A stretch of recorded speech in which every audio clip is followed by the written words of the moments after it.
including evaluation of the 2022 election outcomes.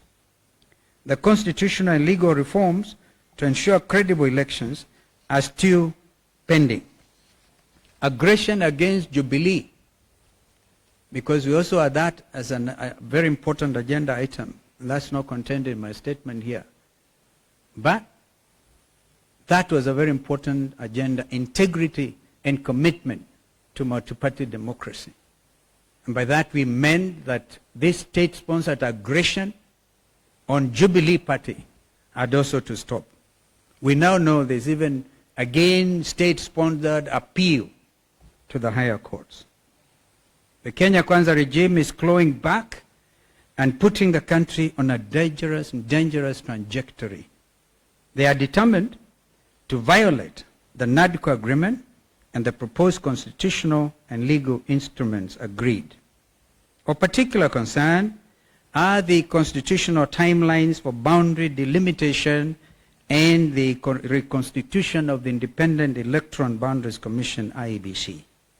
The regime is already breaching the Constitution by failing to meet constitutional deadlines for boundary delimitation.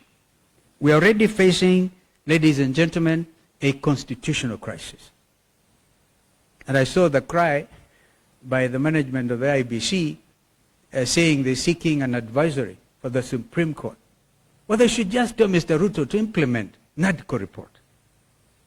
On IEBC, the regime is not interested in the reconstitution of a credible commission.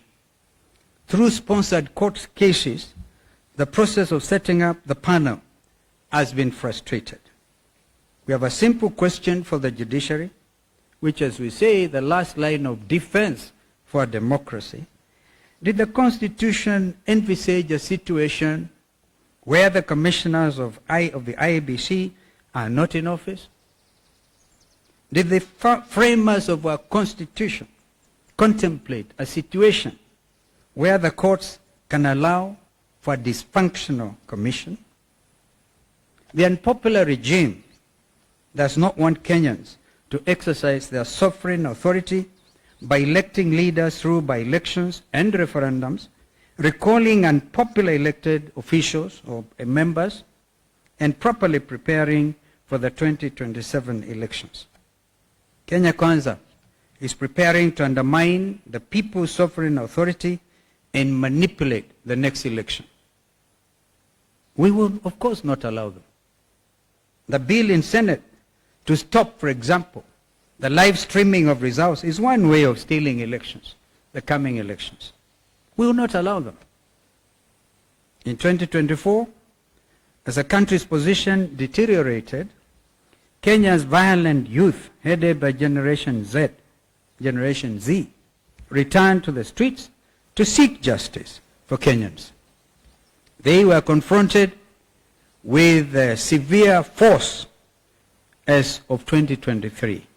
In reality, there have been orders of abduction and extrajudicial killings following the Gen Z revolution.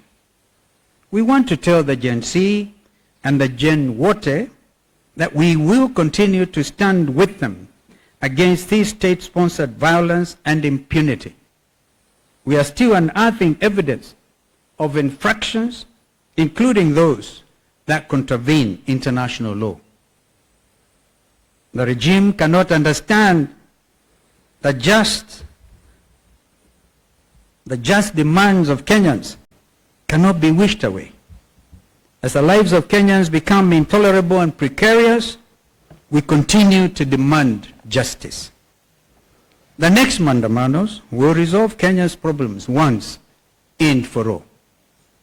Finally, we want to warn the Kenya Kwanza regime in the clearest possible terms. We will not allow A, the balkanization of our nation. B, we will never again allow the rigging of elections. And C, we will continue to resist against oppression, come what may. Thank you very much, and may God bless our country, Kenya.